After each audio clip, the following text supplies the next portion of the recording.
From Washington, this is VOA News.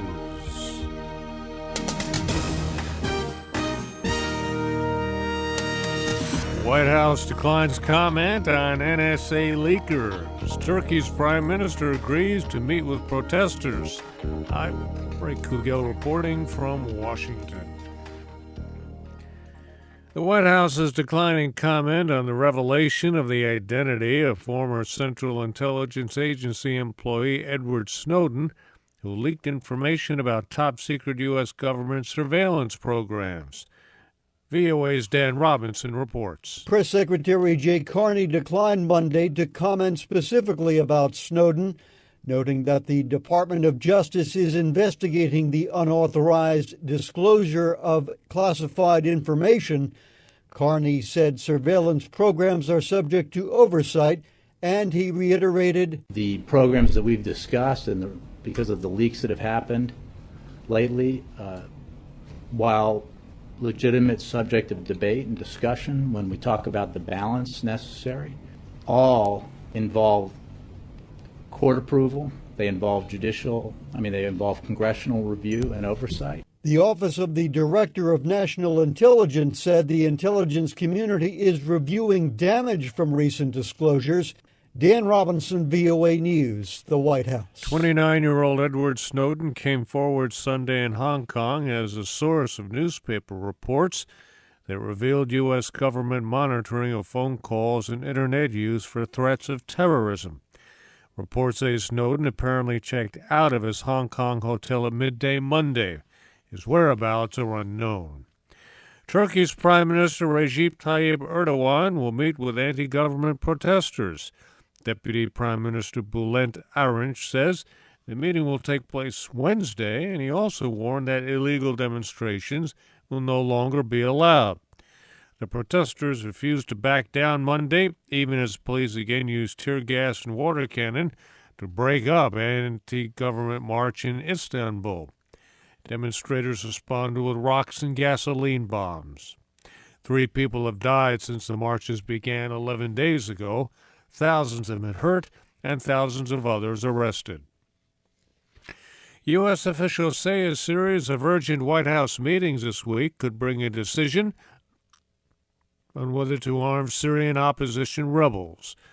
A Pentagon spokesman, Air Force Lieutenant Colonel Jack Miller, says discussions are covering a full range of options and that arming the opposition is not being ruled out. The next logical step would be to, in fact, provide lethal aid, but we have not yet received any notice that, in fact, that is occurring yet.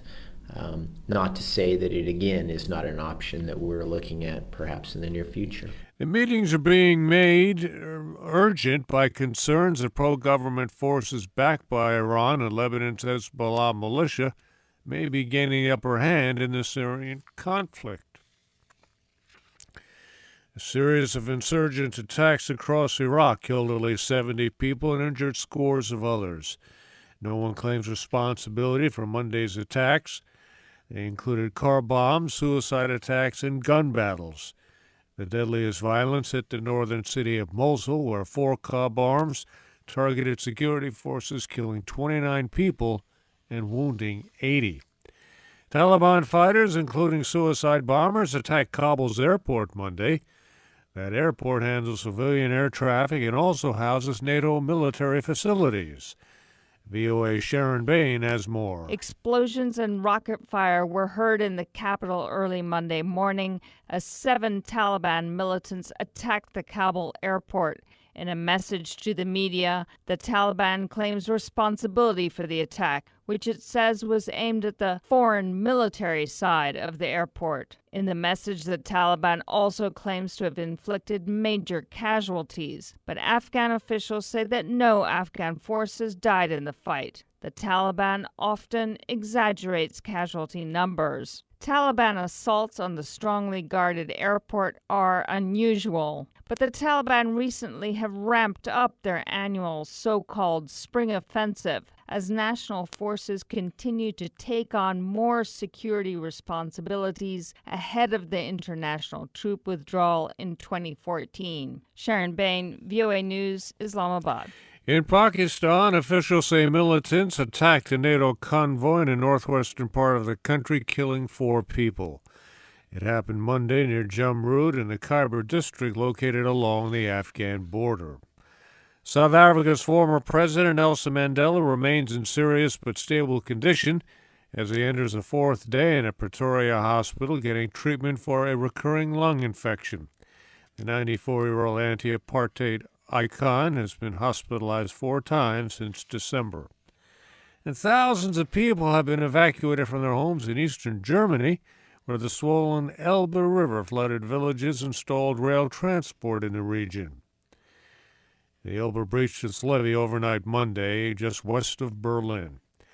I'm Ray Kugel, VOA News. More at voanews.com.